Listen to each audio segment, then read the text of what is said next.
Yo, what's good, YouTube? So great game today, guys. From the Lakers, man. Lakers and Memphis Grizzlies, guys. That was a great game. So I'm gonna give you guys a couple points throughout the game that I noticed, and just like a little recap of the game for the Lakers and Grizzlies game, man. But welcome back to the channel, everybody. Hope you guys enjoyed today's video, and I appreciate all the love on the recent videos, guys. If y'all new to the channel, be sure to drop a like on this video and subscribe to the channel. Let's go and hop into this Lakers versus Grizzlies recap. March 29th of 2025. Okay, so Lakers win this game 134 to 127 in Memphis. This was a very, very important game for the standings, guys. The Grizzlies and the Lakers were tied for the same exact record, even though the Lakers kind of did have like a small like tiebreaker. But this was a huge game because you win the season series 3-1 against a really good Memphis Grizzlies team. Ja Morant just miraculously came back tonight after missing the previous 6 games with a hamstring injury. But once again, the Lakers playing against an above 500 team. They were up big in the first half. They was up by 20 points at one point. And when they got up by 20, I know a lot of people are going to start blaming the defense and them getting lazy and stuff like that. But once again, just like in the Bulls game, the Grizzlies started making some very, very tough shots. As soon as the Lakers went up by 20 or 22, however much they went up by, you got Jalen Wells. He hit a contested three over Luka. Desmond Bain started making some contested threes and stuff like that. They just started making some very, very tough shots. So you got to tip your hat to these other teams making these tough shots. That's one thing. The Lakers defense was pretty solid this game. Now, there was some questionable lineups that JJ had in this game. There was a couple times throughout the game where the Grizzlies, in the second half especially, because Jaren Jackson Jr. was really in foul trouble in the first half. The first half, he only played like just a few minutes. And he played a few minutes in the first quarter. He played a few minutes in the second. He had 3 quick fouls. But he ended up having 24 points. Jaren Jackson ended up having 24 points. He was a +6. He had 4 rebounds, 1 block. He had 3 out of 4 from 3. So he had a pretty good game. If he wasn't in foul trouble in the first half, maybe they would have been a little bit closer. But I still ultimately feel like the Lakers would have pulled this game out, even if Jaren Jackson did play more in the first half, because it's only on him for fouling like that. Jaren Jackson does this way too much, in my opinion. He just fouls way too much. He's too talented of a player and a defender to foul that much. This guy's a former defensive player of the year. Like, he fouls way too much, but that is what it is. Overall though, guys, the Lakers, LeBron James had 25 points, 10 for 21 from the field, 2 of 5 from 3. This was his best game by far since he's came back from his groin injury. I know he hit the game winner against Indiana, but this was by far his best game in my opinion.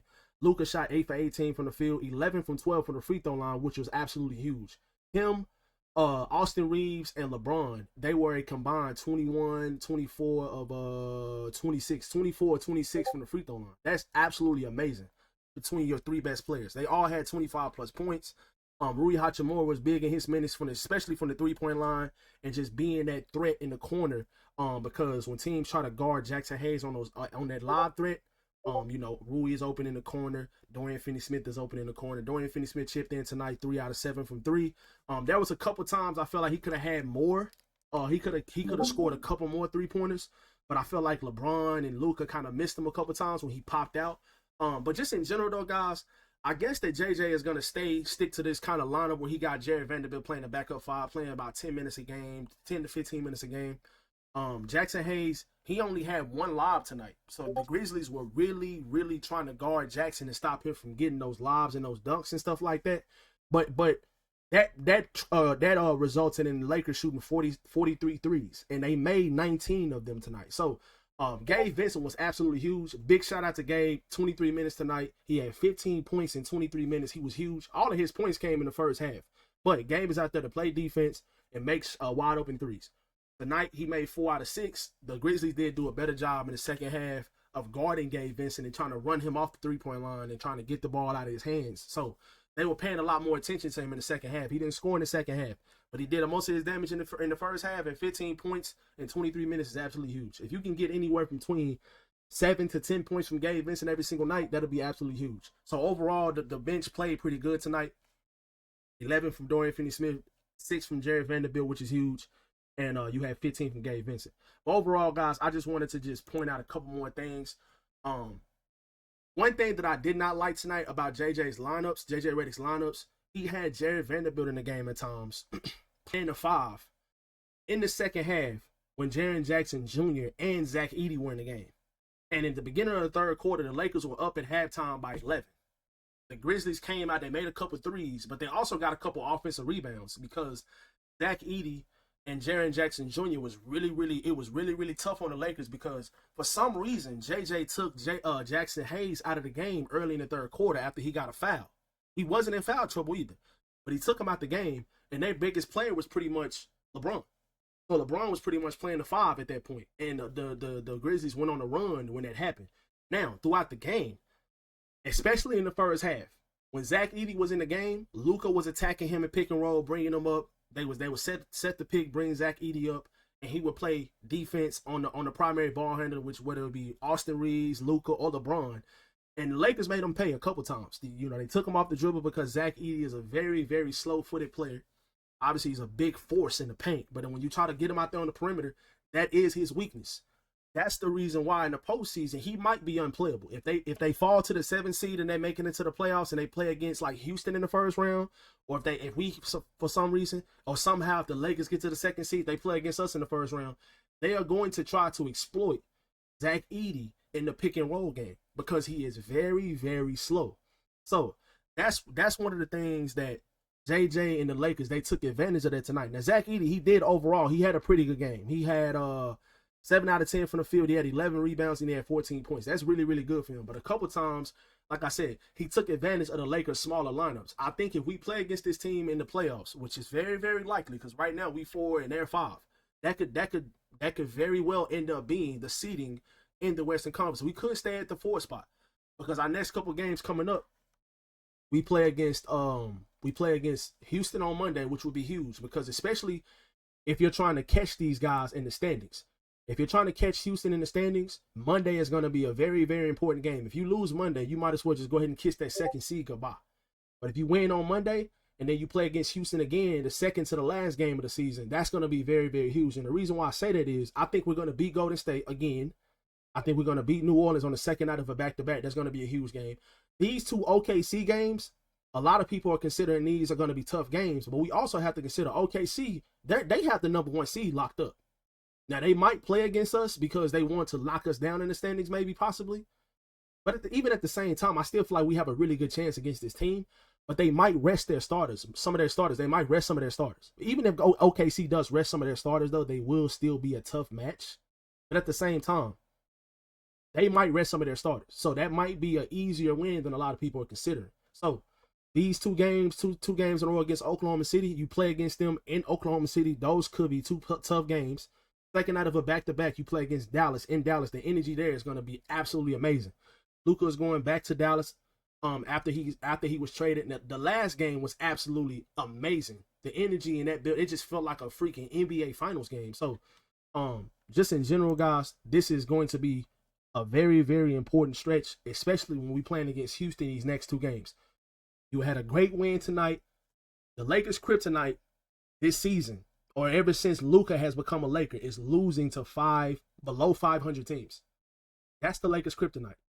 This team I don't know what it is. Even that Chicago game, Chicago is still below 500, even though they're a really good offensive team, and they was just absolutely on fire from 3. It just seems like, I don't know, the Lakers they'll have stretches where they just don't have energy. They just don't bring it. And the below 500 teams, they take advantage of it. Orlando, Chicago twice within the last few weeks, Brooklyn, Utah and Charlotte before the All-Star break and after the All-Star break. So just in general though, guys, this was a huge win for the Lakers tonight between them and the Grizzlies because, like I said, for the standings, if you go into the first round, I think this would really help this team because they're one of the best home teams in the whole entire league. They have the 3rd best home record in the whole entire league. It would be huge for these guys to have home court advantage in the first round.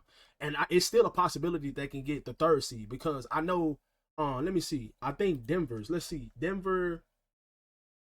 schedule moving forward. Let's see their last couple games.